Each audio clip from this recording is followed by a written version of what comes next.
Hello, and welcome to the second session of our second Amicitia Clarinet Extravaganza weekend. So you want to write for the clarinet is the session today. Hey. We're very excited to have some great people with us. We're going to talk to our panel of talented composers about the ins and outs of writing for the clarinet and how to develop consortiums for commissions.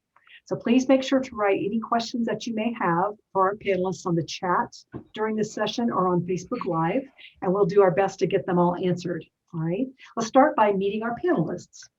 I am very happy to introduce my dear friend, Lori Ardovino, who is professor of music at the University of Montevallo, where she teaches clarinet, saxophone, and woodwind methods and ensembles. She is an artist clinician with Consulmer Company, D'Addario Woodwinds, and is a Fulbright specialist. She has composed many pieces that involve the clarinet and is published by Potenza Music and self-published through LFA Music. Composer clarinetist Daniel Dorff has received 7 commissions from the Philadelphia Orchestra's Education Department and the Minnesota Orchestra's Education Department, has performed his music over 200 times. Dorff's clarinet concerto Summer Solstice has been performed by soloists including John Bruchier under the baton of Alan Gilbert, and YouTube videos of his music have been viewed over 1 million times. Dorff has run the publication department of Theodore Presser Company since the 1980s. And then our final 2 panelists, I hear myself in my video here. Theresa Martin has written 38 pieces for clarinet, including 10 unaccompanied solos, 27 chamber works, and 1 double concerto for 2 clarinets and band. Her music has been performed at conferences and recitals around the world and is available on several recordings. She writes music which connects with both the audience and the performers by use of colorful titles and concepts with sophisticated rhythms and melodies. And then our last but not least, we have Scott McAllister, and Scott and I are good friends. We go way back.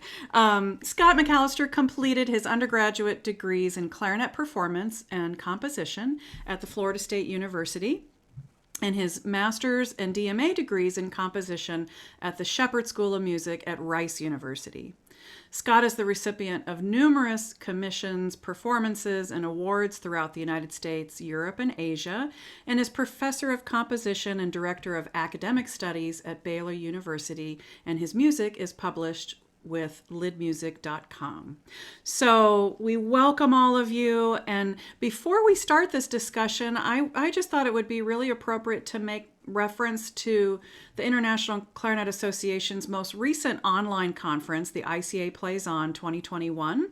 There was a session presented by the ICA New Music Committee entitled The Composer/Performer Collaborative Process that's available on our ICA YouTube channel. And Danny was one of the panelists for that session. So we've already put a link in the Zoom meeting where you can access that session, and I will put that in the Facebook Live chat session as well. So we welcome you to check that out. Great. Well, let's start our discussion. I'm excited about this. Let's talk about the commissioning process itself. What are the steps that need to be taken to have a piece written for you for an ensemble? Where do we start? Whoever would like to jump in. Don't be shy. Well, I won't be shy. I think the most important way to get started usually is that it starts from the performer rather than the composer. Although not always. Sometimes the composer says, hey, commission me. But for the performer, the first step is generally choosing who the composer is once you've decided that you want to commission a piece. And this is something that I have a lot of details in the video you referenced, so I won't be redundant with that. The main point is to know what you're looking for and what kind of music, who are the composers who would deliver what you're really looking for. Because sometimes it can be confusing to want to go to a composer who's really famous or who you like personally that might not deliver what you want. But the most important thing is to discuss it. If you want a hard piece for your doctoral recital, or you want a piece for your wind quintet to do on one rehearsal, whatever the context is, the composer and the performers have to really be in sync about it before anything starts. Anybody else have anything to add to that? Sorry, just trying to figure out how to unmute. Yes. Yeah, I've often just been emailed about commissions. That's usually how it works. So email is a really good way to reach out. And it just starts like with asking questions. You want to get as much information from them and try to come upon an agreement about different things, and then this can lead to maybe even a contract that you would eventually give them to sort of solidify things. But so I could talk about like the different things that you could include in that if you want. That's fine. Okay, all right. So and like I have my own, and every composer kind of has their own maybe contract that and it's very simple. It's not anything scary or anything like that. Um, but so you would want to agree upon a due date, approximately a length. That can be ambiguous. Maybe they have like a range of what they would like. Instrumentation, style, or they could give the composer artistic freedom, or it could be a combination of both if they have some ideas. But or I always ask for like influences, like what kind of music they like, so I can kind of tailor it to their personality. Difficulty level, you want to know who you're writing for, not write it too difficult for them but also challenging enough. You would want to talk about a fee, so I usually give like kind of a ballpark and then we kind of work from there. And then a timeline for payment. So it doesn't all have to be due at once. It could be like over a period of time that they pay for it. Also, well, we can get into the paying for it part in a minute, but I'm just sort of going through my list of things on the contract. First performance rights would be something that they might want to negotiate. First recording rights, any exclusivity rights, if any. Doesn't have to, it's up to the commissioner. And then both parties sign and date, and you could talk about like if they're going to record it, stuff like that. And then and I also like to get if I haven't heard them perform, if they have any recordings of their performances, so that I can sort of get an idea of their ability and their personality. So those are kind of some of the things that I include, and maybe others would like to add to that. I want to underline one of the things that you said. Always get it in writing, even if it's just an email. It doesn't have to be formally, signed in ink and so on. But misunderstandings can happen a lot with everybody's best of intention, that there could be implications. Like I've had a problem where somebody said, "Oh, I didn't think that it was a piece I would have to actually practice. It's too hard." Or I thought that I could also be selling copies of your manuscript. But the most important misunderstandings often happen with what privileges after the premiere. Because almost always an exclusive premiere right is almost always part of a commission. But it varies an awful lot for how long is that exclusivity going to last for performances, or when will the music be available beyond that? And recording rights, it's very standard. I think it's becoming impractical, but it's very standard to address first commercial recording rights if somebody wants it for a certain number of years. But with YouTube, you can't control that. Mm-hmm. So I've seen a lot of cases where there is no commercial recording out because it's being reserved for several years for the commissioner. But meanwhile, since the piece is available as sheet music, there's lots of YouTubes, and that makes the recording moot. In some ways it does. So that's harder. But as long as it's all written down, there's no, "Oh, but I thought you meant this," or "Remember we talked about that on the phone." I've seen so many problems, and also because I work in publishing, a lot of composers come to me to help them with their problems, and almost always it's because they didn't have something in writing. Because that way, at least you can point to it. That's good advice. Good advice. Lori or Scott, do you guys want to add anything to that before we go on? Well, I think it was pretty thorough what both of them were saying about it. And I'm actually really very new to being commissioned. I kind of started late into this, had a family and raised my three boys. And then when I finally had time to actually do some writing, and the commissioning that I've gotten have been from friends. And so what I try to focus in on with that is, what style they're looking for, and then also their abilities. And so if they kind of give you the freedom to say, we'd like you to write us a piece, I say, okay, I know how the difficulty level needs to be for that particular person and what style I think that they want to have. And so that's kind of how I've gone. And like I said, I have not had as many as the rest of you have done. And it's just been for friends, or it has been for like MTNA. I've done 2 commissions for that, actually 3 commissions for that, 1 in South Dakota and 2 in Alabama. And those were total freedom of what you wanted to write. So again, for me, it's been very simple, and I'm still learning about the commissioning part of it myself. So Scott may have some things though he wants to mention. No, those are all great, absolutely, and especially it's good for composers to talk to each other. So when someone asks for a piece, you don't go $1 million. So you kind of know what the range is for a chamber piece, or an orchestra piece, and I guess the American Music Center that used to be around had a big chart years ago.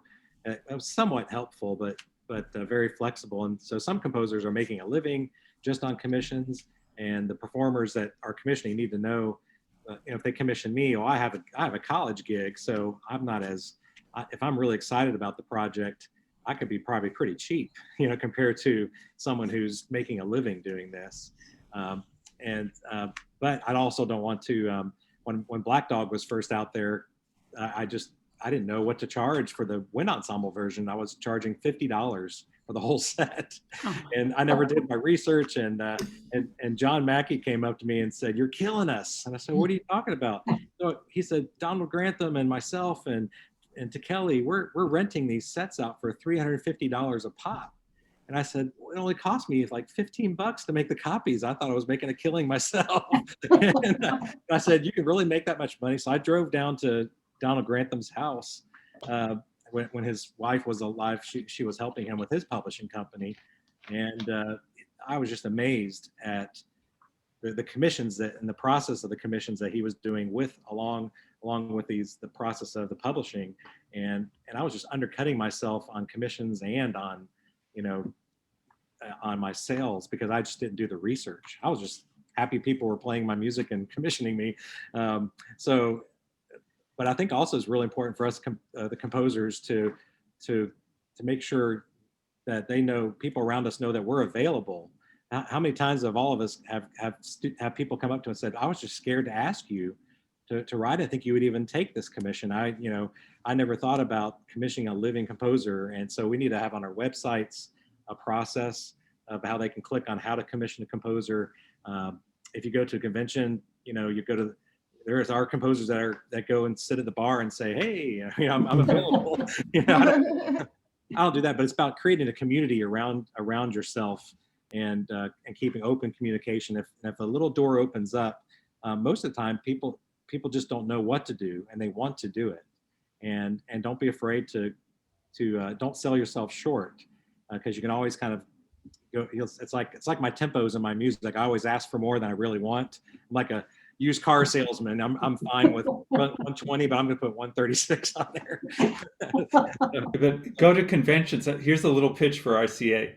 Go to conventions. Whether you're a composer or a performer, go to conventions, because that's how you meet everybody.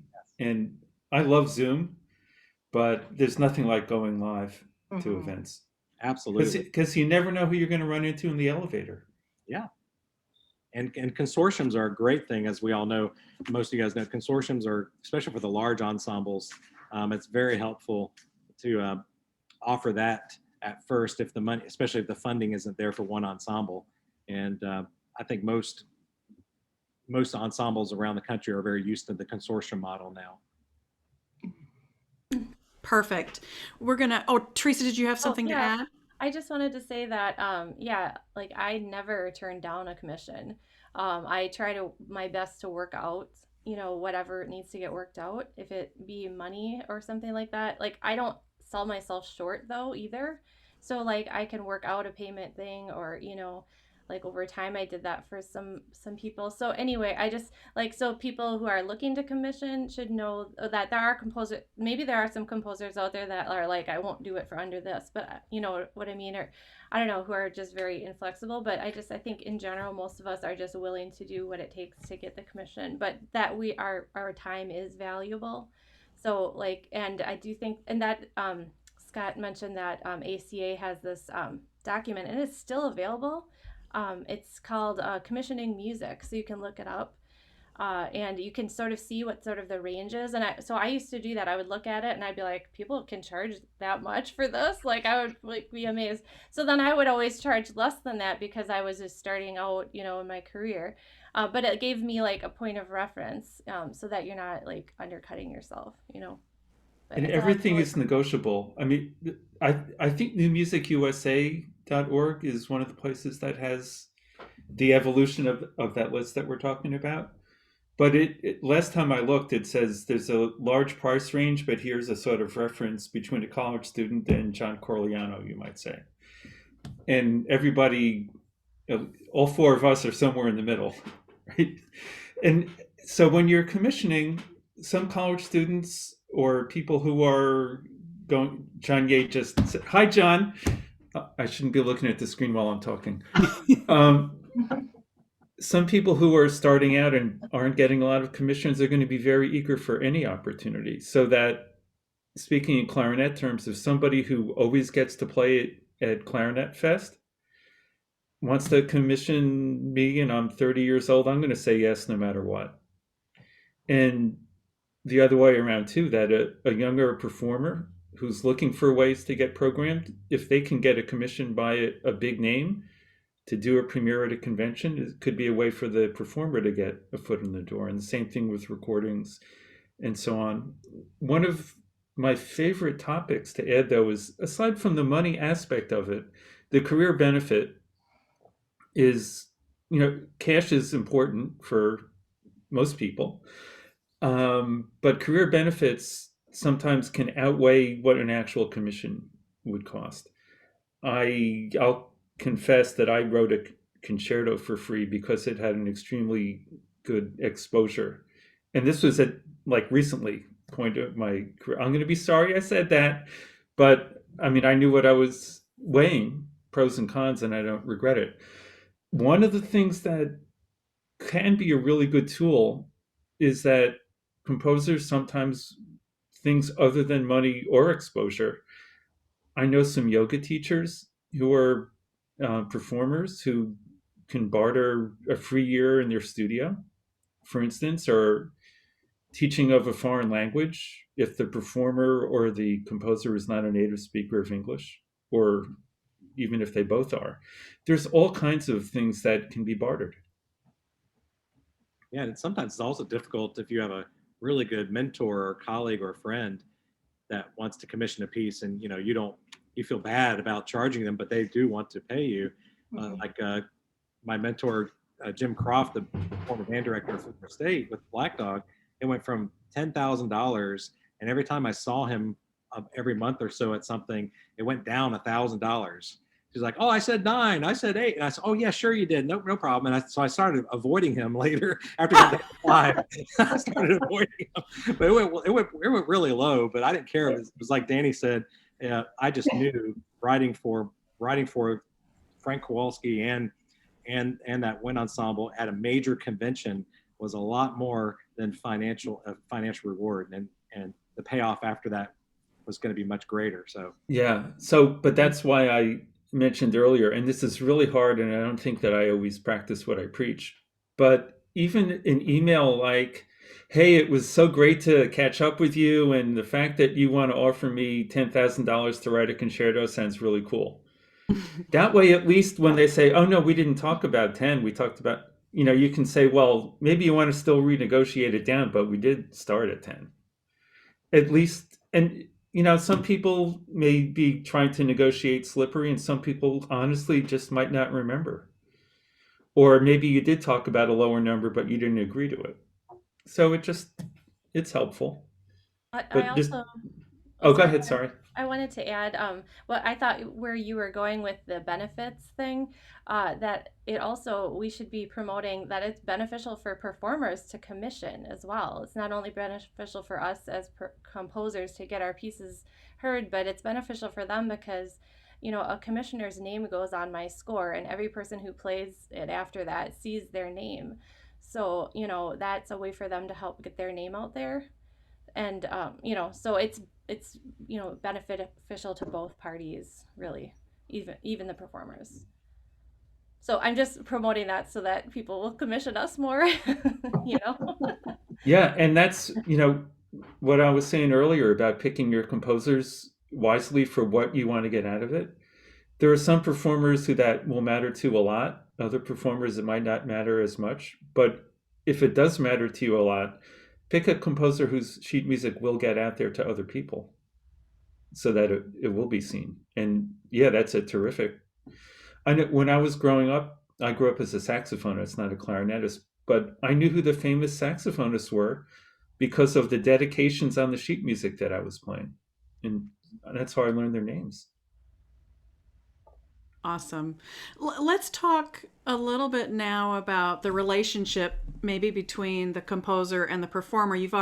Some of you have already talked about this a little bit, but you know, now that you have the commission, how do you go about writing the music, and how much involvement do you want with the performer? I know from my side of things as the performer, I have enjoyed working with composers like Scott, you know, on our Amicitia suite. I mean, he made that so personal for us and asked really pertinent questions. Plus, he knows our playing. That also helped. And I remember working with Mark Schultz years ago. May he rest in peace. When he was commissioned to write a piece for me for Nebraska Music Teachers Association. And like Theresa said, she said, you know, the composers sometimes ask, what kind of music do you like to play?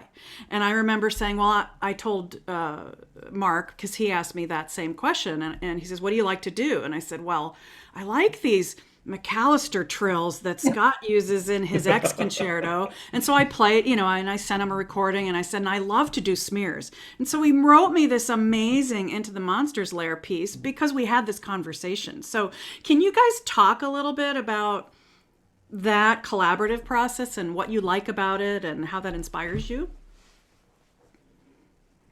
I can talk about it. Sure. I mean, I'm sure we all can.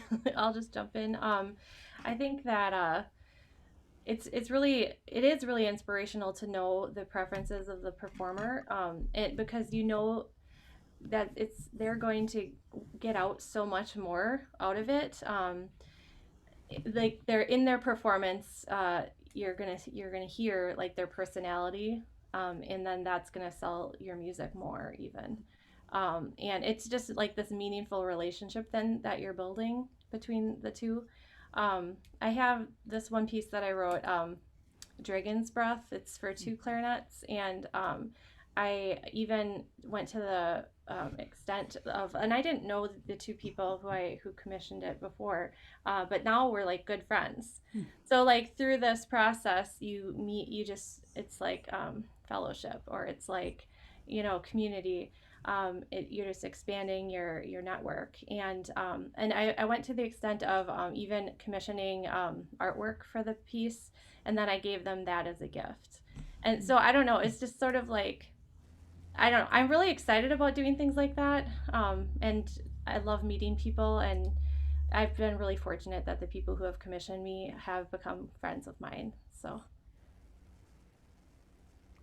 I don't know. I think there's sort of two different types of answers to that question, because one of them is more musical and technical about the collaboration. Mm-hmm.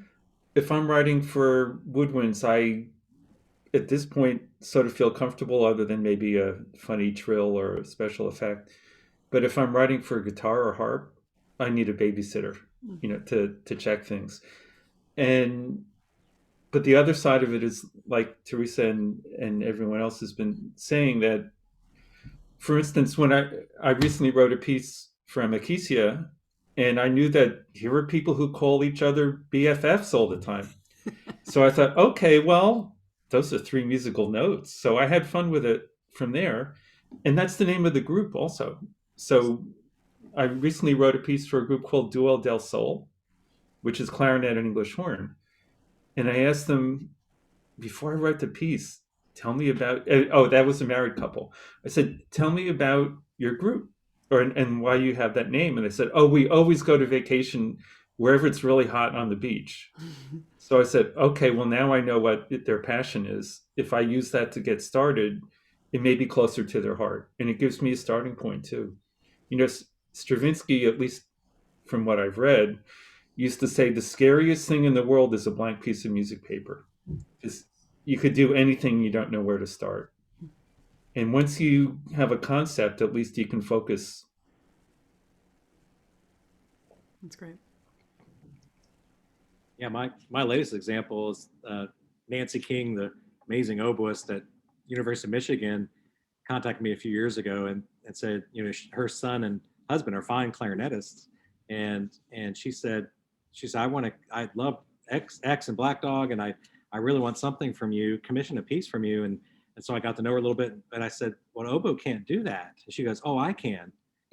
So, okay, well, send me. So she sent me some CDs, and you know, it was phenomenal, all of her work, and so I did. I put the pedal to the metal for her on that, and she only complained about one measure after the concerto was finished, and she had I had no idea she was going to circular breathing entire third movement, and doing things like that. But it was just phenomenal.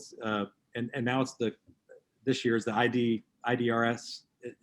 Double reed contemporary concerto piece for the competition this summer. So it only took like 4 years for her to get that recording out.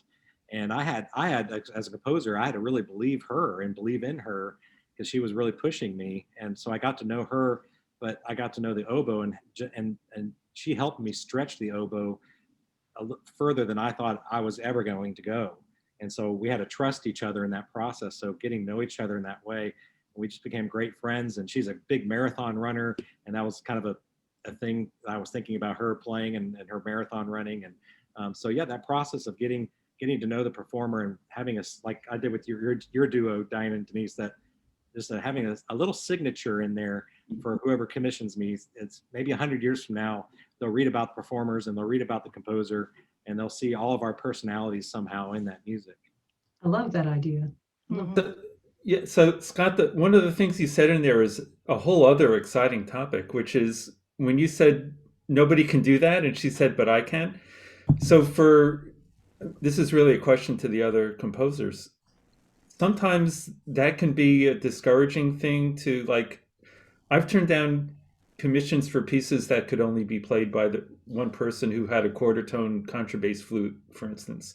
Like, I would rather write pieces people can play. I don't have a problem with stretching difficulty if it's practical, but it sounds like ultra scary that if Nancy said, well, I'm the only one who can do it, but now it's a competition piece, which means that other people will have to learn how to do it because other people are going to want to compete.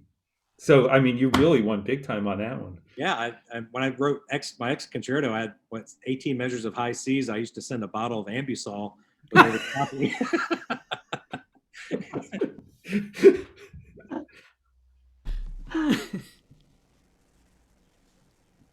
Lori, anything you want to add to that? They keep saying everything I want to say. I think of something and said, oh, then they just said it. So, but I was just thinking about what Danny was saying about writing a piece that, you know, has the extremes that not everybody can play and stuff. And I was just thinking that, you know, a piece doesn't have to be, you know, totally out there and super difficult to be a good piece. I think that you could still write a really good piece that is playable by most people. Most professionals can play it, and it doesn't have to go into those extremes and such. And so I think unless somebody really, really wants that to happen, I don't think it's something that has to be in every single solo piece you play. I mean, there's something said about maybe having a nice melody, you know, and interesting rhythms and stuff. It just doesn't have to be all extended techniques. That's just kind of how I feel about it. I want to, you know, you want to please the performer and the person who's commissioning, but you also want to think about your audience. And is the audience going to enjoy this piece too? I mean, Do they really want to hear it? That's what I kind of think about that. So the kind of pieces I write, I try to think about, of course, pleasing the person who's commissioning, but also, is this going to be something that is going to get performances later on, because it's playable and it's enjoyable to listen to, that sort of thing. It'll stand the test of time. Exactly. That type of thing. And that could be, it doesn't have to be like just solo things. Like I'll write a lot of things that are fun things. They're not difficult, like the animal antics pieces and the nonsense songs and things like that. They're not difficult, but they are fun. And there's something that audiences really enjoy. They laugh and they get involved with the performance and they enjoy it. And they would come up to me afterwards and say, I really like that piece, but they wouldn't say anything about something that was much more contemporary. So anyway, I mean, that's probably dumb, but it's just, I just feel like you have to try to please everybody. And that helps you get known too, gets your work out there. Yeah, no, it's not dumb at all. And it's also, goes back to what I was saying at the beginning about picking your composers well. In that other ICA talk, I was saying, don't ask Erica Wazen if you want a piece that sounds like Eric Mandat, and vice versa. Yeah. I think they're both wonderful composers, but a lot of people would prefer to commission one or the other depending on what they're looking for. Mm-hmm. And it's good. And that sometimes a very tonal piece might have a dramatic high note at the end if it's a long piece. Whereas it would be silly to do that in like a 3-minute piece, but a long dramatic piece. Diane's played something of mine that has screech of death at the end on a high C for E flat, but only because it was appropriate. And I don't know, I've never heard anyone. Mr. Mouse had to die. Yeah, Mr. Mouse had to die. I mean, it's too bad for him. So, well, too bad for some E flat players. Yeah. Well, it's good for the composers to be versatile too. So, not all of my pieces go crazy. Bling Bling's pretty mellow and playable by a lot of people. But since John's on here, John has a couple of really great commissions from he's done with Jim Stevenson, and Jim has a really good balance of his etudes he did for him, but also the larger pieces. And so that has a really good balance, I think, like you're talking about, Lori. Yeah. But, the four of us on this panel today are sort of atypical in the sense that we're all more pragmatic than maybe, well, the pendulum's swinging, but more pragmatic than everybody used to be when I was in school, let's say. That I started composing because I wanted music to play, not because I wanted to make a statement or be a composer. I had a teacher when I was a freshman who said to me, so do you want to be a composer or do you want to compose? And I had no idea what he meant by that. I just thought he was being a wise guy. And it wasn't for maybe 15 or 20 years that I realized, as I knew more and more people who didn't really care about writing music, they just wanted to have the title of composer. They wanted to be what they felt was important. That I didn't understand it at 18 because I didn't have that concept. I just loved writing or playing pieces that I wrote. So I started writing saxophone music and clarinet music just because. I think that with the four of us, Scott, I don't know your background as much as the others who are performers so much, but it's a way of thinking. It's creating repertoire, which not every composer really cares about that much. Well, I know my one of my favorite great clarinetists, I got to be in his last master class, Robert Marcellus. I think he's rolled over a few times in his grave when he's heard some of my music. He would have loved it. He would have loved it good. Yes. But I'm that kind of sound, Frank Kowalski, very solid.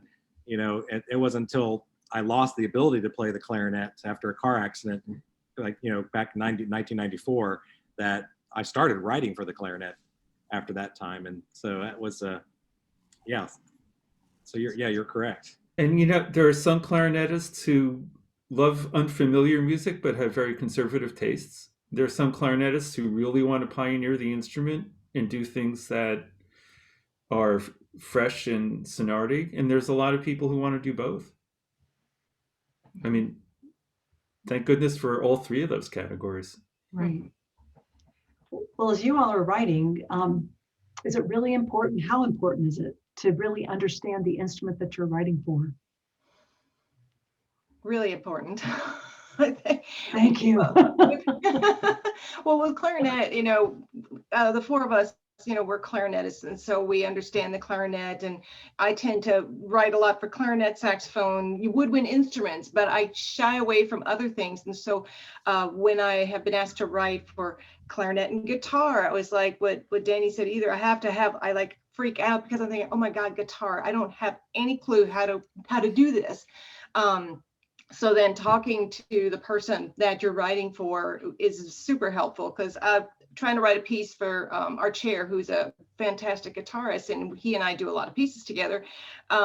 He's so helpful, and he said, no, your hand can't do that. So he'll say this. So I think it's super important. You really have to know the instrument before you start writing for it, because you can get some really crazy pieces if you don't look. And another thing I really hate is when you get a piece and let's say somebody writes a piece for you and you're going to play it, and the composer says, well, the orchestration book says you can do that. And I'm like going, yeah, but is that really something, it's that kind of thing. So yeah, super important. The orchestration book, and also like younger composers get started by the way you learn about an instrument is you go look for the great literature. Mm-hmm. So don't go listening to the Carliano concerto if you're learning how to write for clarinet, because that's exceptional writing. Right. Yeah, I tell my students that their best teachers are in the music library, and if they want to write a sonata for flute, I have them go find an older colleague, and ask them what their favorite repertoire is, what is the best repertoire from Mozart concerti or earlier to now, and they fill a suitcase pretty much full of all those pieces. And because we all have those times when you try to write a piano piece and then you go look at Liszt and Chopin and you think you're such an idiot because you never knew the piano could do all that or not do that. Mm-hmm. So yeah. Scott, weren't you a few weeks ago? Weren't you telling me that when you were at Tanglewood, you used to hang outside the practice rooms to listen? To me, that's the best teacher. I love hearing that. I used to stalk people, the really good players, and I would sit outside their practice rooms. And when they were done, I would say, "What were you doing?" And they would say, "These etudes, these warm-ups and etudes I do every day." And I was listening to these technical etudes, thinking, "Wow, I'm not even scratching the surface." So that's when I would start digging into that instrument. Yeah. Well, and I learned how to write for bassoon in ways that bassoonists like, because somebody said to me, someone I was writing for said, okay, here's how we show off, and it's really easy. Here's what's idiomatic. And I knew from saxophone and clarinet, there's a lot of ways you can wiggle your fingers that it's incredibly easy. Like in the Mozart concerto, you got your 3 fingers down for the lower C, and you can go A, G, F, and back and forth to the C. Every instrument has sweet spots like that, and it sounds incredibly impressive, and it isn't always on the same notes. So, yeah, practice rooms, you learn that sitting outside the practice room. I think also, speaking from someone who plays, obviously, I'm in the Amicitia duo, and we play same instruments, but a woodwind quintet, I'm a part of a woodwind quintet that rehearses on a regular basis. Well, not during the pandemic, but, and we have read a lot of not so great woodwind quintet music. And I think, that's a challenge, it might be that might, I don't know what you guys think about, and I know Scott's written for woodwind quintet. We've played his beautiful quintet. In fact, you wrote it for us. So I don't know if the rest of you have written for woodwind quintet, but do you find that there are some particular challenging ensembles to write for using the clarinet? Well, the woodwind quintet for me is very challenging, because you always look at the guy, the player with the French horn, and go, "What are you doing in here?" Exactly. Put get a saxophone in here. It's like, but I love writing for quintet. And I do too. I mean, it's a little scary because, having played the great literature for quintet, there's like, okay, my music already sounds like Ibert. How do I not rewrite Ebert's quintet. But I wrote a quintet that I'm real happy with, and it's hard, so it doesn't get performed as much as if it were easy. But I thought we've got 4 instruments who are all wind instruments that have similar types of envelopes of their attack and decay, and that then the horn is the odd one out for the most part. But these are instruments that can blend or contrast depending on how you use them. And the ability to either blend or contrast using these instruments can really be fascinating to write chorales or fugues. So I did a lot of imitative counterpoint. The only fugue I ever wrote, not in school, in my whole life, was for a wind quintet, but it was a 4-part fugue, and the horn wasn't in it. The horn was just doing punctuating. So the winds could be idiomatic, but to me, it's a fascinating combination. Henry Brandt used to say, the string quartet is the stupidest combination ever, because you have like 2 sopranos, an alto, and a bass with no tenor. And he invented a tenor cello like to be in the middle, but he loved the saxophone quartet because it was SATB. Mm-hmm. The wind quintet and Henry Brandt loved wind quintet. He transcribed the Goldberg variations and I think the Ives Concord Sonata for wind quintet because there's just so much color. Mm-hmm. I know something we deal with at UAB, which is challenging. Lori will understand this because her husband is a very fine trumpet player. But my chamber group at UAB is Uab Chamber Trio, which is trumpet, clarinet, and piano. And we've done a lot of commissioning of works and having people write things for us. And it's a challenge to find things where it balances out because clarinet's not going to be a trumpet, and trying to get those colors. I think it can work really well, but it takes a special composer, I think, to understand both instruments to know how it's going to work. Definitely. I totally agree. I've done a couple things for my husband and I to play, and I ask him a lot of questions because there's, like you said, with the instrumentation or, the instrument itself and, just the trumpet, the duration that it can hold a note, or how clarinets are, we can like play forever and not breathe, but a trumpet's got to breathe somewhere, and it is difficult doing that, trying to mix that, but definitely is a nice combination though, so it works really well. It's just you do have to think about it for sure.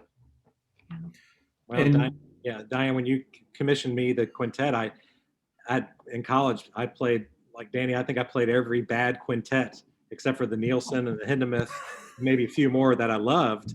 And so I knew what not to do, what not to do more than I wanted to. And I love like the Andy Griffith Show and things like that. So all that incidental music was dry wind quintet, brass quintet sounds. But my music's going to sound. So I just kept thinking, what is chamber music? And I try to say, well, everybody needs to have kind of an equal role, equal part. And started thinking more linearly than like a line. Like everybody should have a good line most of the time. That helped me get through to hopefully write a good piece for a quintet. Oh, it was great. Yeah, we loved it. We loved it. Danny, we have to play your piece now. Yeah. I'll nag you. If you give me permission to nag you. Yeah, you can nag me. John's got copies. Okay. I just wanted to mention, I did write a piece for Woodwind Quintet recently, but yes, because of the pandemic, it was supposed to be recorded this past summer. So I have to find out if the commissioner wants to allow it to be released or not. But yeah, I think I avoided that combination for quite a long time because I was a little intimidated by it, especially because of the horn writing. But I think, just like listening to, if you're unsure of an instrumentation, listening to other, your favorite scores of those combinations, and also like echoing what everybody else said about talking to the performers is really important, to just making sure that what you're writing works, and that you're not writing anything that's, awkward or, and I think it kind of one way to get past if you're thinking too, like if you're too in your head about like what the music is gonna, like what a combination is, what it's going to do, or, I think sometimes it helps to focus on, the concept of the piece, and like, okay, if you have this concept, then it's more about like, how do I convey that concept musically with these instruments? And then the intimidation kind of like fades away. And then I'm just, kind of can get into the zone more. So I don't know if that's helpful to anybody to hear, but that's what I do. There's a question from Facebook from somebody that asks, given that you have a certain bank of musical experience from the music that you've heard or performed throughout your life, how do you avoid inadvertently letting some of those musical influences creep into your writing?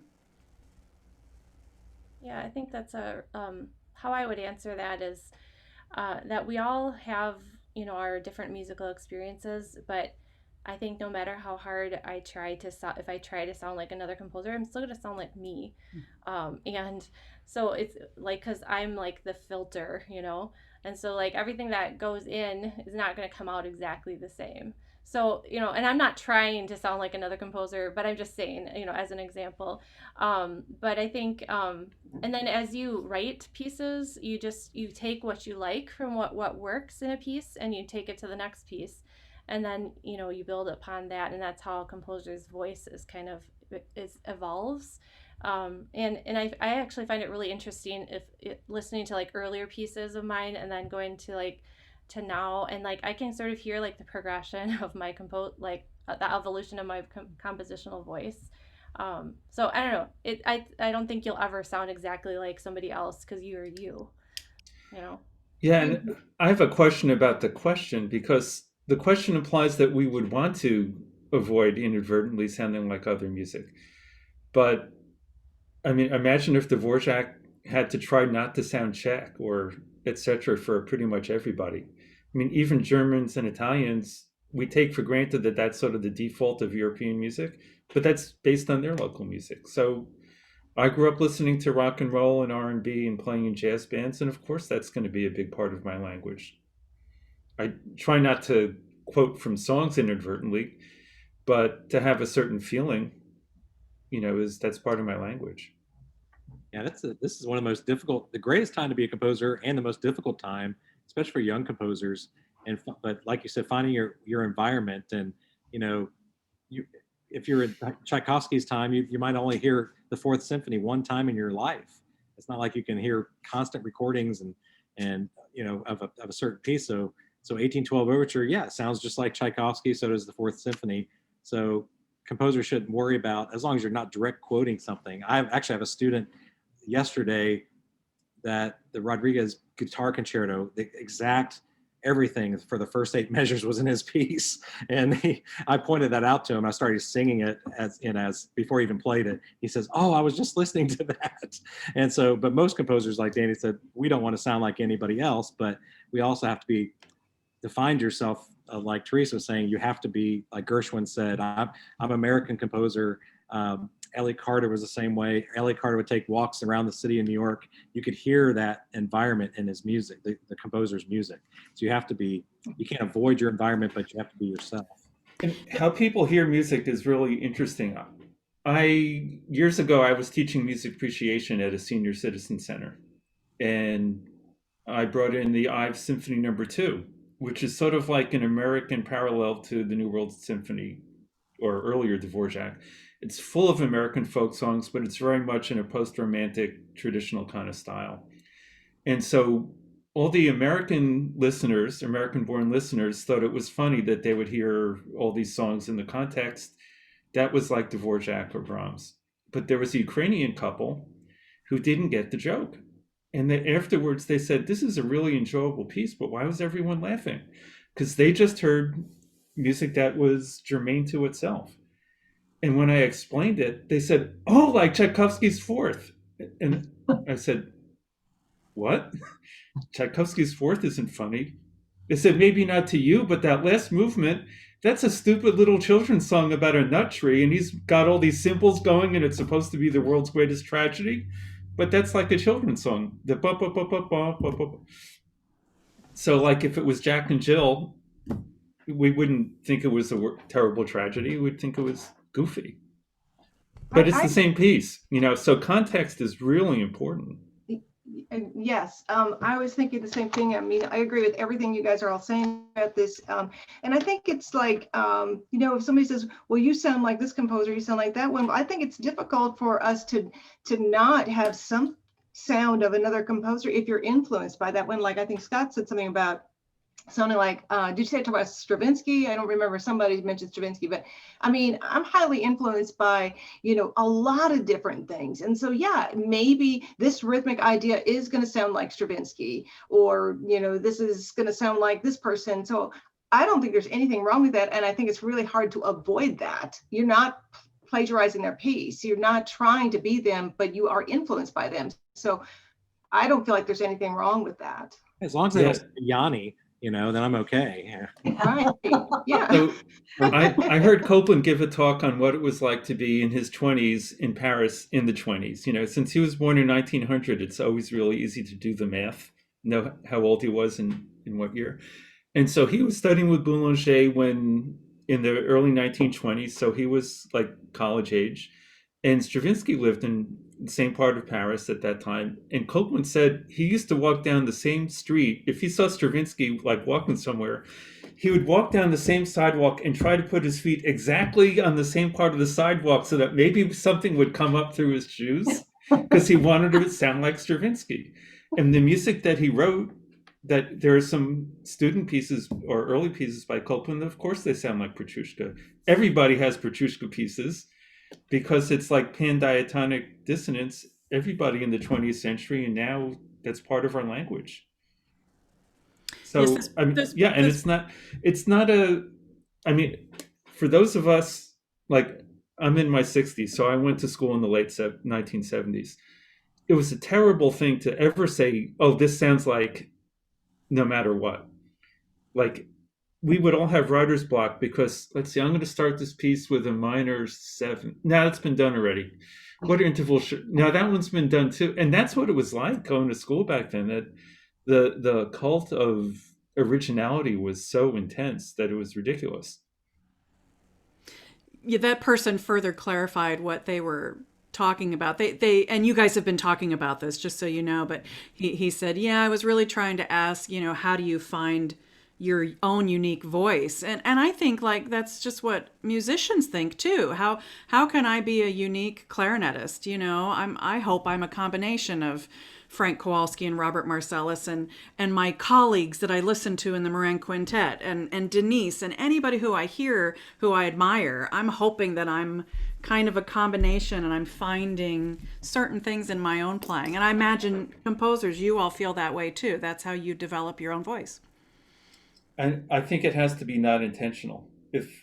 And maybe I'm wrong, but in general, if a composer says, okay, I'm going to find something unique and so I sound different from everybody, it won't have the genuineness of if you just go off on your own. And so I was fortunate to study with George Crumb, and he told me something that most people don't know, which is that he wrote in the style of Bartok all the way through the end of his doctoral studies, just like everybody else, just like Ross Lee Finney, who was his teacher. And then he got a job as a piano professor at Colorado College, where David Burge was the other pianist. And these two were the piano faculty, and they became friends very quickly. And many nights they would get together with bottles of whiskey and four-hand piano music out of the library and play piano duets and drink. And they became good friends, and George started writing piano duets for Burge, but nobody was looking over his shoulder now. He wasn't at University of Michigan. He didn't have Ross Lee Finney giving him a grade. And he was just having fun with his good friend, and he wrote whatever he felt like. And suddenly it sounds like microcosmos, or macrocosmos rather, because nobody cared. And he was just being himself. And I mean, certainly, so Diane, going back to dance music for Mr. Mouse, that was one of the first pieces that I wrote after getting out of a very academically oppressive kind of situation where everybody was looking over my shoulder and snickering, especially because I sort of had the tendency to write melodies. But I got out of school, got comfortable with all the popular music that I had liked, realized that, okay, I like my high school music a whole lot better than what I did in undergraduate and graduate school, and just sort of let loose. And the first section of it, the rhythm's straight out of Led Zeppelin. And it was uncomfortable for people at the time. Pianists didn't understand what I meant about actually the rhythm is Black Dog. Small world, isn't it? But the pianist is going ba-dum bum bum ba-dum bum bum, and it was a foreign language then. But once I was out of school and living in my apartment with no job, I could just do what Dr. Crum had said he did straight out of school. I was the same way. When my ex-clarinet chair came along, I was out of academia. I was lecturing about how we all are in the male white European 19th century school of music, which is great. You know, we get all those skills, but I had a guest lecture at a small college in Florida, and I was talking about Dvorak. When Dvorak came to America, all these composers were going to Europe and studying and coming back, signing like bad classical music. And Dvorak said, why aren't you taking your folk music and incorporating that like he was doing in the New World Symphony at the time? And as I was lecturing, I kept thinking to myself, Scott, you're such an idiot. You're searching around and it's right in front of you. Your folk music is, my classical background at Tango in those places, but also, Led Zeppelin and hard rock and Kurt Cobain, all that stuff that was around me. And that's how I experimented with that one movement in my ex-clarinet concerto. And I was embarrassed because it had a tune, and it was variations on this tune, and I was following Kurt Cobain's form, and it had these rock rhythms that really meant a lot to me. These complex rock rhythms I was putting on top of each other, and boy, whenever I still get that feeling, I'm like in a wrong place, possibly in the academic world. I'm usually in a good place for a creative composer. And the irony is that's what all the Germans were doing anyway. It's just that it was German folk music. I mean, Brahms played piano in a brothel for decades when he was young. Yeah. And all that Hungarian dance music. Well, we have some questions coming in, so let's get to some of those. And Lori, I might lob this one off to you because I think, as you said, you've been just doing some more composing recently. And so somebody asked, how do you find a publisher or self-publish? Okay. Well, actually how I found, was able to get published first through Potenza was actually at an ICA conference. I played one of the pieces I did for an MTNA commission. It was a piece that was for clarinet, violin, voice, and piano. And then another piece that I wrote at the same time, it was in Los Angeles when we did the one in California. And right after that performance, somebody from Potenza came up to me and said, I really like your music. Would you be interested in us publishing it? And that's how I got the first publishing thing.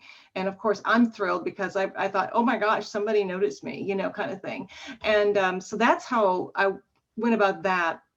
And then because there's I don't know how it is for everybody else, but it's like, it takes a while to get some of your things published. And so I have my own LFA music that I do. I have a website that I do that. And I just, what I try to do is just make an attractive website, get it out there, advertise it as much as you can, Facebook, things like that. And then try to steer people that way. There's also on Sheet Music Plus, there is another place where people can upload pieces that they've either written or arranged, and they sell them on there. That's another way that I think a lot of people do. I have a few things on that.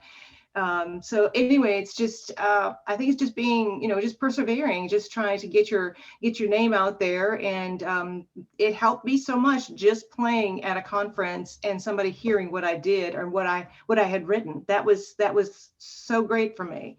And that was how I got my stuff started. Persevering is, it's just like auditions. If you don't get what you're looking for, it doesn't mean that you were rejected. But competitions where there can only be one winner, you might have been a close second. All you know is you're not the winner, whether it's an audition or a composition thing. And just don't give up. And it only matters how many times you succeed, not how many times you don't. Mm-hmm. Yeah, it's really it's plain old marketing. If you write music that people want to play, you'll be published either by yourself or someone else. If people want to play that music, then Lori, yeah, you're doing a great job. People want your music, and that's fantastic. And I was very lucky at when I was an academic, I'm still an academic now at Baylor, but I was really nervous when I was up for tenure about 15 years ago, and I was a self-publisher. And the people outside of the School of Music who vote on your tenure eventually are scientists, English department, those places. They're published by major publishers, and I almost called Danny and said, "Hey, how would you like to I hear you like Black Shut Dog?" up, dude. And but I I was a single dad at that time with my two of my older ones now, but they were little, and I really needed that income because I had 4 or 5 pieces that were doing really well, and I just felt like I was going to give all that up. And so Baylor, I made it through the process of tenure and then promotion eventually, because Baylor University was able to see the level of the commissions and the performances rather than who the publisher was, and they did that differently. So I've kept my LYD music going for some time, but now after this concussion that I had a couple weeks ago, I've been extremely busy, even with this COVID going on, with a few pieces, and I've been behind. And I've been using my publishing company as a pedagogical tool for my students they help run the company. But since COVID's been around, it's shut them down as well. So it's been great over time for my students. When run the website, I would pay them out of my own pocket, so they would get paid, but they learn the process of how to promote a piece and how do you sell it and all that kind of stuff. So that was a nice atmosphere. But I think as I get older, unless my children want to do something, I'll have to eventually find a publisher to take over. What great experience you're giving your students, though, for sure. Yeah, it's really, I enjoy it, and they like it too. And I mean, just simple things. When I was at Florida State, I mean, oh yeah, you need a copy on both sides of the page and bind everything all the way down. I mean, just like, my professors never taught me anything about the business of music. And these days, with how to best promote, and most performers are your students' age more closely than our age, I hate to say. So, a few years ago, like, who would use Instagram to talk about classical music? Now I'm seeing TikTok is a year ago, TikTok was almost nothing for classical music. Now I see people are putting their recitals up. So the students can often lead us in ways that can be very helpful. Very true. I can tell you, I've gotten more commissions because of Facebook friendships than anything else. Yeah, it's great. Okay, we have another question from our viewers. This is from Lexi Berger. She says, I'm currently a music education major at a community college. The program is amazing. There's currently no composition classes, and I'm working with 2 professors to get one going. How can I get my foot in the composition door in the meantime? Well, that's a great question. I actually have, tonight I'm talking to 2 students in your exact situation on Zoom today. They're at 2 different Houston community colleges. It's a very large community college system there, but they're in the same situation. The band director has some composition experience, and so they need to transfer by their junior year to Baylor, and they want to do that.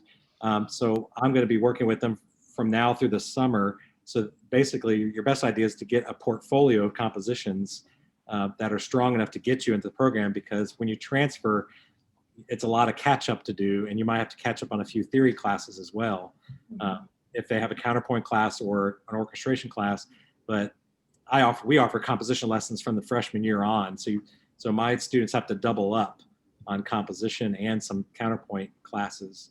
But the most important thing is getting your portfolio and taking some private lessons with somebody in your community that's a kind of a well-known composer with good technique that can help you get your pieces together in a organized, individual manner so you can apply. We have in Birmingham a group called the Birmingham Art Music Alliance that we really encourage student composers, and it's been really great for the ones that are actually in it. They get a chance to have a piece performed by a professional player, and if there's anything like that in the area where you live, I would say definitely get in touch with those people and talk to them, because they're just all about promoting new music and really trying to encourage young composers. We have a big drive right now where we're trying to bring in student composers and just trying to engage them, so that it's not just us same old people all the time. We're trying to get us, some new blood in there, and we really love it when we have college kids that are interested in, that. And also just write for your friends, write for yourself, whatever, because learning composition it's trickier than some other things, because part of it is what you can learn from a teacher. Part of it is craft, what you can learn from how to put notes together, how to live the life of a composer and function. But a lot of it is how to plumb your subconscious, to let your imagination not be inhibited, how to find yourself, like we were just talking about, and a lot of things about creativity. There's something I never heard any teacher say, which this is also on that other talk, to write drunk and edit sober, which I always have to say is a metaphor only, don't write drunk. But in other words, it doesn't matter if it's a grant proposal or a piece of music or anything or an email. Just let it flow uninhibitedly when you're roughing out your ideas. Then come back to it either later that day or another time when you're fresh, and then try to rework things to come out better than you want. But if you write bar one absolutely perfectly before you get to bar two, you're not going to, imagine Beethoven doing that. When you listen to Beethoven, you hear the flow. And he rewrote more than anybody. There's a book called Beethoven Sketches. It used to be published by Dover. It might still be. And it just shows the way he would scratch out things and do it over and over and over and over again. But it sure doesn't sound like it. It sounds so inevitable. I was going to add, too, in the age of Zoom, we could all, and I don't know how much time other people have. I know I'm busy too, but if there's a certain composer that you admire, you might try contacting them on Facebook or email and see if they'd be willing to give you a couple of Zoom lessons even, or if you could maybe share with them some scores that you've written and get their feedback, So, that would be my advice. Or like what Scott said, if you could find someone in your community who you could get lessons from or get feedback from. And work on your improvisation skills as well. For me, composing is improvising, and like Danny said, you just let your hair down, let it all out, and then you put the editor hat on later. Yeah, great.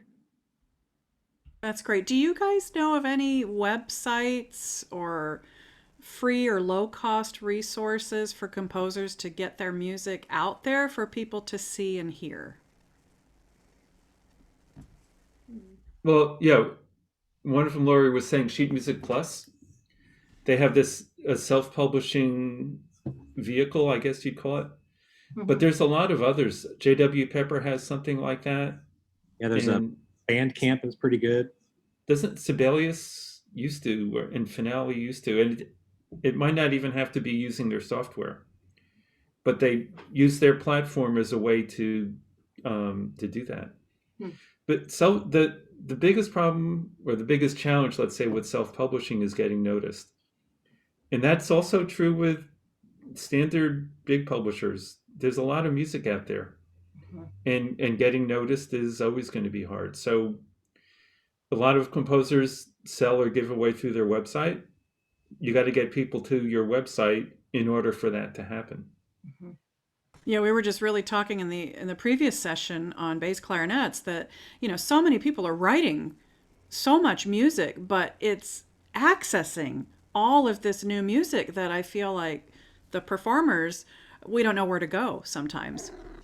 And so the ICA New Music Committee is working on a monster catalog, but as terrific as that will be, so let's say you download something that's got 2,000 pieces for various clarinet scorings written in the last however many years. Where do you go from there? That you see, if you see a name of composer who you already know you like, that's a lead you might want to follow, or a strange combination of instruments, but it can be pretty numbing. And I love YouTube because of the suggestions that can either be down the side or afterwards, because I also love being able to go look for anything. But I've discovered by mistake some prompts that I just said, oh, I really like this. Mhm. And hard as it is to say people who like this video also like that, if I don't like it, I won't continue listening. But it's a great way to stumble across things. That's great. We have another question from Kristen Denny Chambers, and Kristen's really comfortable writing for winds and brass because she gets those instruments. Where I struggle the most is writing for piano. I would love to be able to write accompaniments to some things I have, but the piano is out of my comfort zone. What's the best way to begin? So far, I've started studying the piano parts of pieces I like.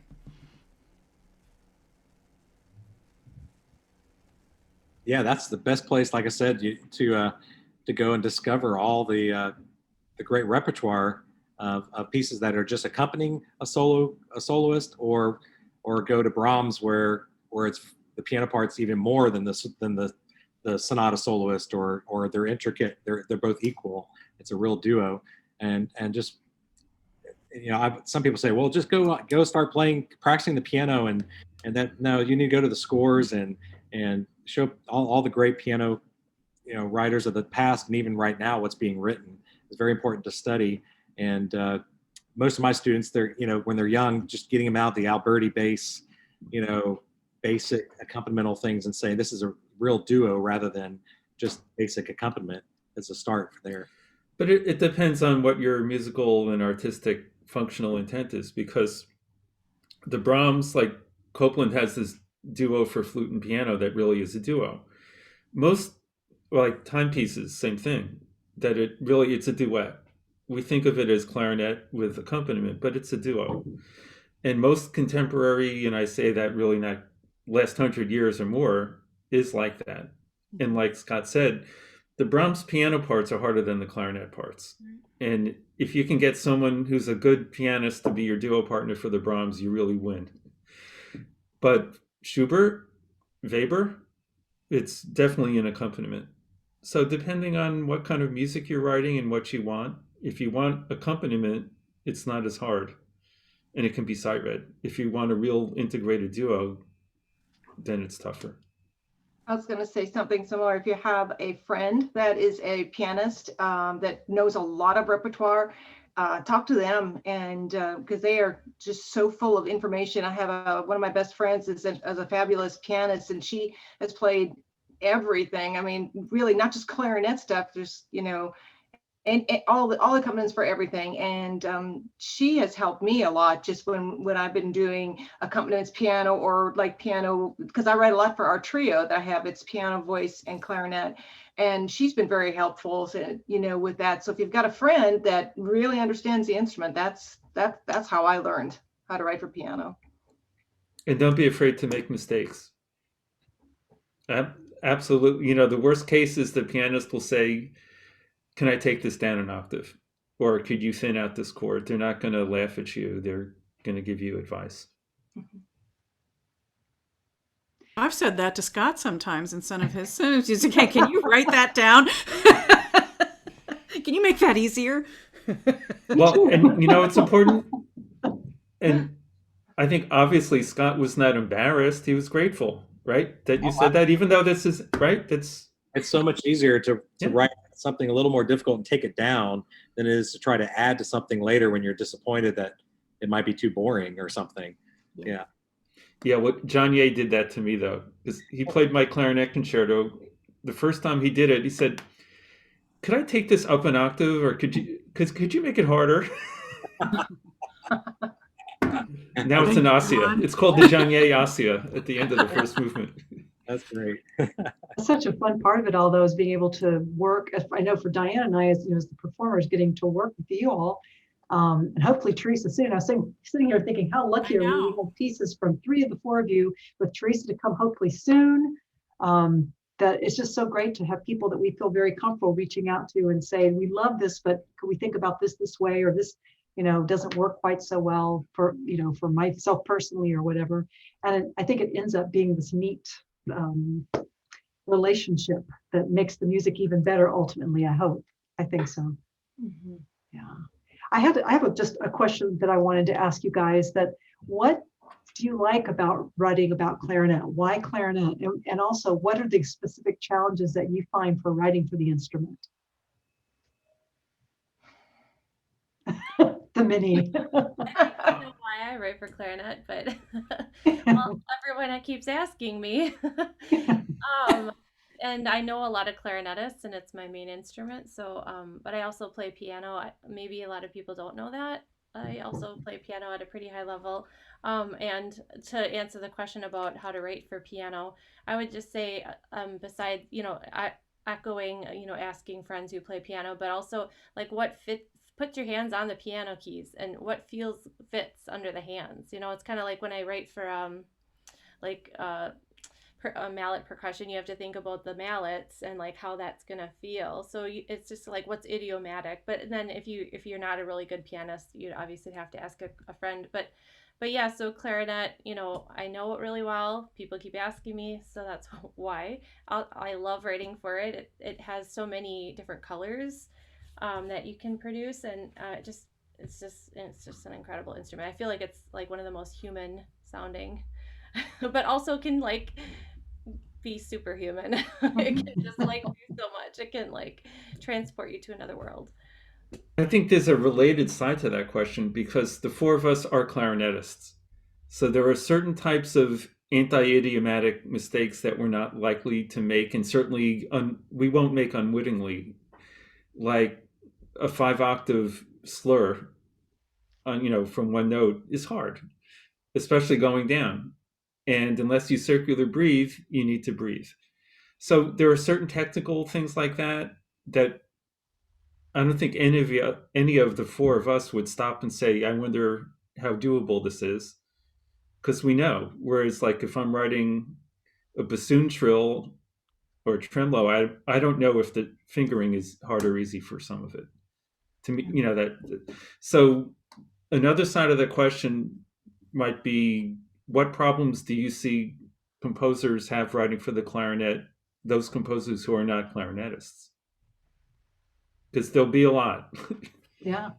I love one of my colleagues at UAB who's written for us also is William Price, and his very distinctive voice. But there's something I love about William is that he's always coming and knocking on my door. Well, when it's not COVID, knocking on my door saying, can you trill this? Can you do this? Can you slur this? How easy is it to do this? What's the difference in sound? He's very curious. And he does this with all my colleagues who he writes for. In fact, he just told me yesterday he's writing a short piece for unaccompanied clarinet. So, but I love when composers who are not clarinetists, he's a percussionist. And I love when they come and ask rather than just write, and then we try to figure it out or have to battle it out later. So established as like Michael Doherty is, one of my students was going down the hallway with his French horn, and Michael Doherty pulled him into the bathroom and pulled out his piece of staff paper. Can you do this? like Michael Doherty. So anyway, so yeah, we still are hesitant to even though they could do it probably, but it's just always good to have some confirmation. With the clarinet, I think as instruments go, it's harder to write something impossible for the clarinet because unlike most wind instruments, the low notes you can play loud or soft. Even a student can play like low E quietly. You can't play low B flat quietly on a saxophone or an oboe if you're at a sort of beginning level or don't have a great instrument. And same thing with the high notes. You can play them loud or quiet. Tell that to a flute player. Mm-hmm. It's such a flexible instrument. That's one of the reasons I mean, obviously I play clarinet and I feel most comfortable with that instrument because I know that instrument, and that's why I write a lot of clarinet and saxophone music. But it's such a flexible instrument, more so I think than almost anything, just like Danny was saying. So I think that's why it's such a great instrument to write for. I was just talking about that with another student, just talking about the dynamic things you can do with clarinet, and you can do this with the clarinet and stuff. It's why it's so awesome to write for. So it's just a great instrument.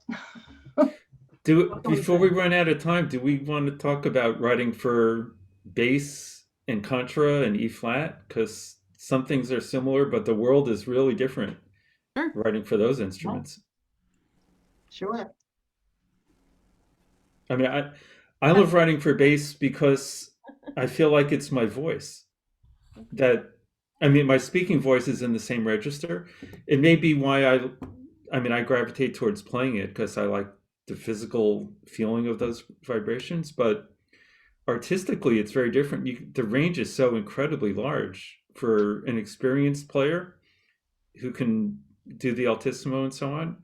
Now you've got the dynamic range, and from below a male speaking voice up to the birds, and there's just so much you can do. Yeah.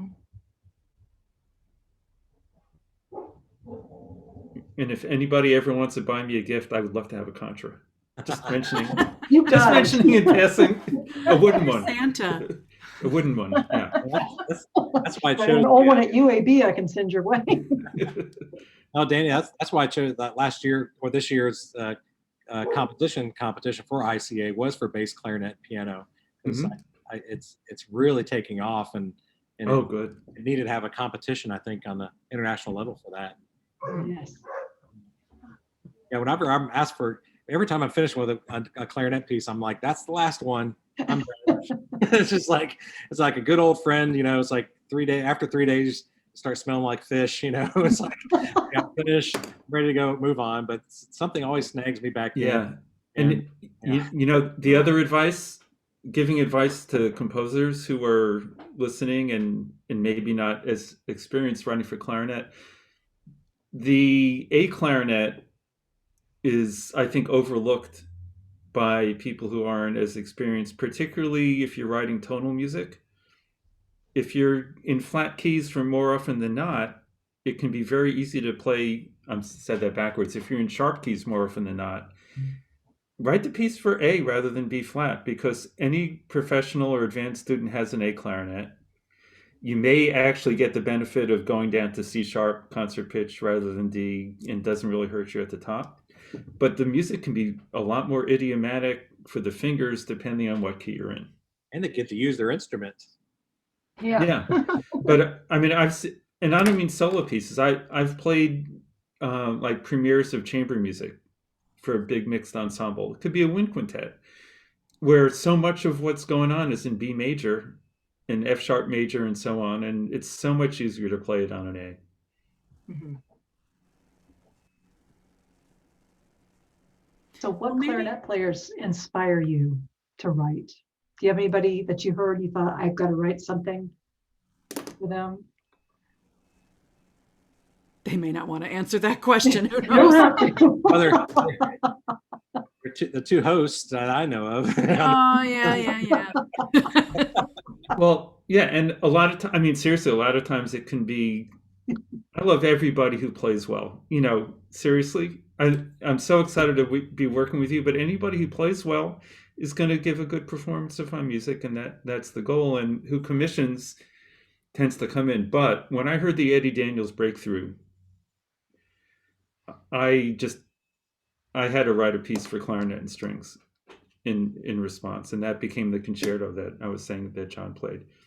Because hearing that kind of blend, I mean, I'd always been sort of hybrid between jazz and classical, but I heard not the album, there was a live concert that was related to the album, and it was on the radio, and I just was amazed to hear that, Eddie and the chamber orchestra.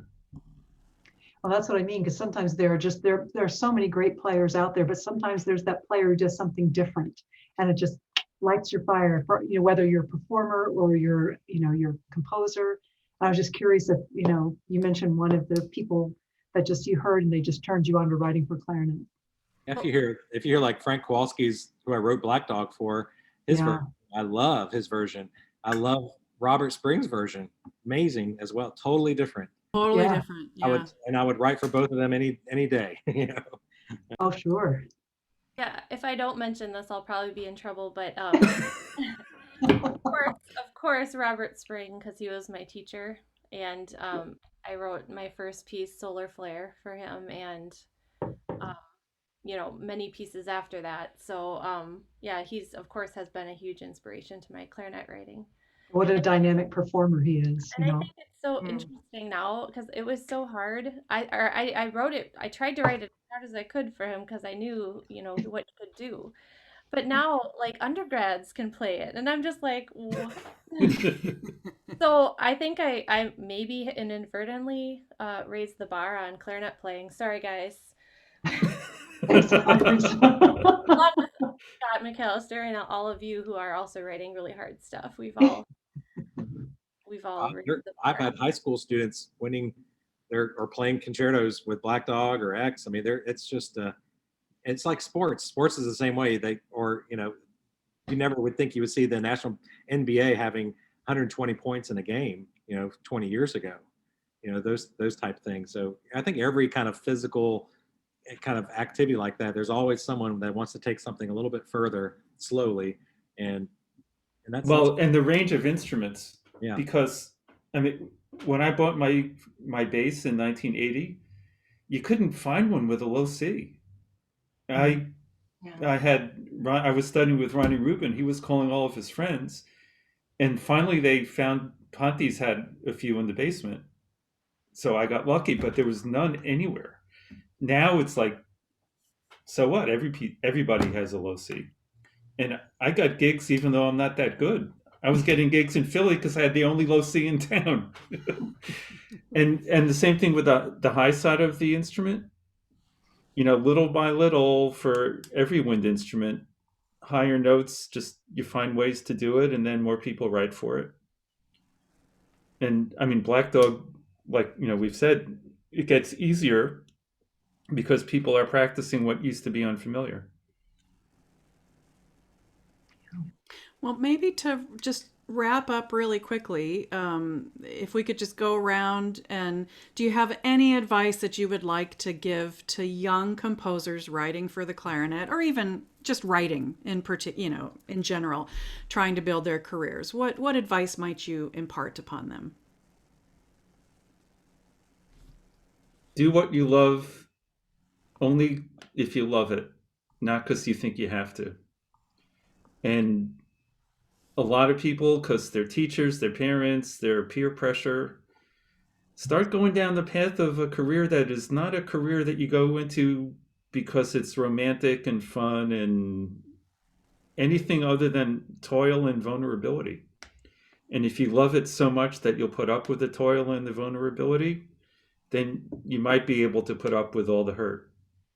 But you have to be able to take it. I would say listen a lot and ask a lot of questions. Great advice. I would say write short pieces, lots of double bars for every variety of instrumentation you can do. And my advice is to attend performances of your pieces as often as possible and network with the performers before and after. That's great. That's wonderful.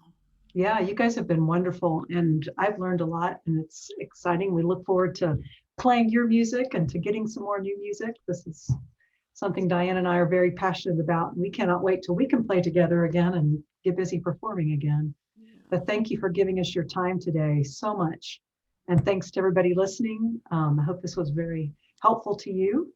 And what an amazing panel to get to talk to. And you guys are putting so much wonderful music out there. Thank you for that. Besides just being great human beings that we love to work with. So thank you for that too. Well, thank you for this platform. And also, I got to meet through the course of this 3 composers whose music I really enjoy, who I haven't met yet. Wonderful. Actually, I still haven't really met, but now we know each other. And that's really special. It's a start. The door has been opened. So thank you for these weekends are great. I love the one over the summer that the 2 of you put together. And thank you. Well, thank you. And again, thank you all so very much. And thank you for doing all that you do for clarinetists and musicians all across the world with your beautiful music and sharing your heart and souls with us in that way. Thank you for sharing your time with us. Everybody who's joined us, thank you so much. We hope we see you in a half hour for our last session of the day. So until then, you all stay safe, and we'll see you soon, hopefully. Thank you. Thank you so much. Bye. Thank you, everyone in the audience, too. Thank you.